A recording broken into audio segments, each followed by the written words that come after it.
Why, hello, ladies and oh wait, I'm holding the camera wrong. Why, hello, ladies and gentlemen. It is I, the Corporal, bringing you a review on the Nerf Negotiator. Roger Smith. If anybody gets that reference, we can be friends. So yes, the Negotiator from Doomlands. So, very interesting blaster. I got this. I've had two of these in the past. I sold one of them. Didn't think highly of it, but then it's like I really wanted it again. So luckily I got one of them. It's hammer action, but unlike the other blasters, it has a 8-round drum? Yes. And it's essentially just a sawed-off version of the Lawbringer, I think, the rifle one. It's really all it is. And it always bothered me, like, why did people actually saw off that blaster and just not get this one? So, yeah. And it's essentially a precursor to the Trailblazer, when you think about it. Its functionality and all that. Anyway, advertisement. So, buy my book, The Epic of Cassius Crossroads, at authorhouse.com. For all your adventuring needs. Again, book 2 is almost done. Well, I got to do the editing. I hate the editing. I got to finish the chapter, but anyway. So let's get on to the review, ladies and gentlemen. So, I don't know if I did a good job measuring the FPSs. I'm pretty sure I hit the side. So for all I know, this thing's FPS could be 60. So it's going to be not good on the FPS. Accessories, it didn't come with anything. At least I don't think it did. So, and it has like no storage space. It just has that one tactical rail. So, sling attachment point. It has one at the bottom. There we go. So it's an okay. It works. It has to have a sling attachment point. How are you going to put that in a holster? Comfort. It's a little bit high on the trigger, so yeah, you really gotta work for it. So I say that is a problem, but the grip isn't bad and all that. So other than that, it's like, again, I don't want to say it's awkward to hold, but they obviously wanted you to hold it in a certain way because they put a grip right here, and that's a little awkward to hold. So comfort, I'm going to say it's not bad, but I'm going to say it's okay. It's good. Looks, this thing reminds me of the Sky Striker gear card, Widow Anchor. It just reminds me of just a weird pistol. Like, I've seen this before, but it doesn't even give me that sci-fi apocalypse look. It kind of reminds me of something underwater. Like, I could see a submarine looking like this. Very steampunky. I'm definitely going to paint one if I get another one. So, yeah, it's just like, this is something like, has to be painted one day. So, I think it looks really good. Profile, no one's going to think this is a firearm. So, that's also good. Tactical point, it's okay. Just one little one on top. And I don't know if these ridges will affect anything, but yeah. So, tactical point, I'm going to say it's okay. It does its job. It's nothing special. Can't use the rockets on it. Can't use the Mega. Internals, you can see the internals. It's essentially a hammershot. So, yeah. I think this one was really dirty when I got it, too.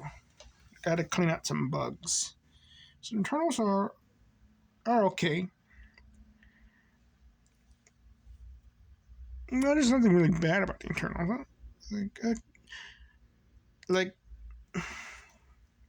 kind of brings up the question, like, is that good? You know, I'll put internals for good. Modability, I don't know if people don't really mod this one. They just skip this one and go to the next one. They mod that one. Though I assume you could replace the spring attachment and maybe cut it down a bit. So, I'm going to say it's okay for modding. Now, practicality. This is where the problem lies. One, it's a hard blaster to holster compared to the hammershot. even the Trailblazer, even the Fortnite blaster. It's just a hard blaster to holster, but it has more more ammo capacity than the others. But it's been replaced by the Trailblazer, which has more length over width, and it's pretty thick as well. So there's that problem. But again, it's like if you put this in a sash with a sling, like Tulco, then I don't think it's that bad. It's just like, okay, 3 more shots and a hammer shot, and you could guns akimbo it and all that. So it's like, no, it's not impractical at all. It's just more cumbersome. So yeah, it's like, are you going to be able to do? Like, let's think about it. 2 hammer shots are easy to holster. Okay. Versus this one, is one of them is you can holster it perfectly fine. Well, not holster, but you know what I mean. But 2 of them would be a problem. So it's like, okay, you get 2 more shots out of the hammer shot having a pair versus this. But let's say it's your only blaster, your only sidearm, it's still like not as good as it's still like more cumbersome. It's just you get those extra shots. And that's where it's like, it's also more rare. So I think like,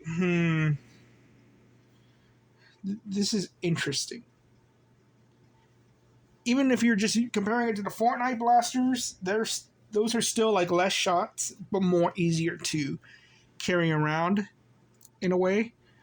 And compared to the Trailblazer, it's the same amount of shots. And there is a 3D printed holster for it. But this is made out of better material. So it's very okay, very mid. It's like in between the two. Like if you don't have a hammer shot, like this one isn't bad to get. So let's do and pricing. I don't remember how much I paid for this. I think I paid like $3. There's no price tag on it. And I say like $3-4 is pretty good for it. But anything above that, I mean, anything above $5, I say no, it's not worth it. So I would say pricing, this thing is like, it's never going to be too high in price when you're thrifting. So it's like, yeah, that's good. And if you bought it like normally in the store, which would probably be like $15, it's like, you don't need that. But it's thrifting wise, yeah, $5, pretty good. So let's see the results. And I fell over. 1, 2, 3, 4, 5, 2, 3, 4. 2, 3, 4. So it's a good blaster. It's odd because even though it's good, like a lot of the hammer action blasters are good for a reason, but it's like in comparison to other ones, it's like not really. So is that buy, skip, or novelty? It's definitely a novelty, guys. It's like you don't need this blaster. Or Sweet Revenge is probably better. A hammer shot is probably better just because of the modability. Because a hammer shot essentially is an investment. This thing is like, yeah, it's cool to paint up. It's good to be a good cosplay blaster.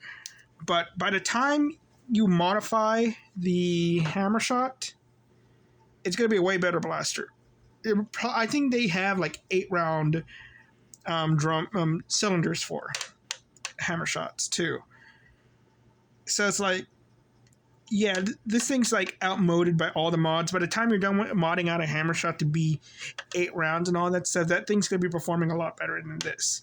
This is probably cheaper. You just replace the spring and all that, but it's like the comfort of it is gone. You know what I mean? So anyway, thank you. Let me grab my owl. So anyway, ladies and gentlemen, thank you very much. You all have a nice day. Bye-bye.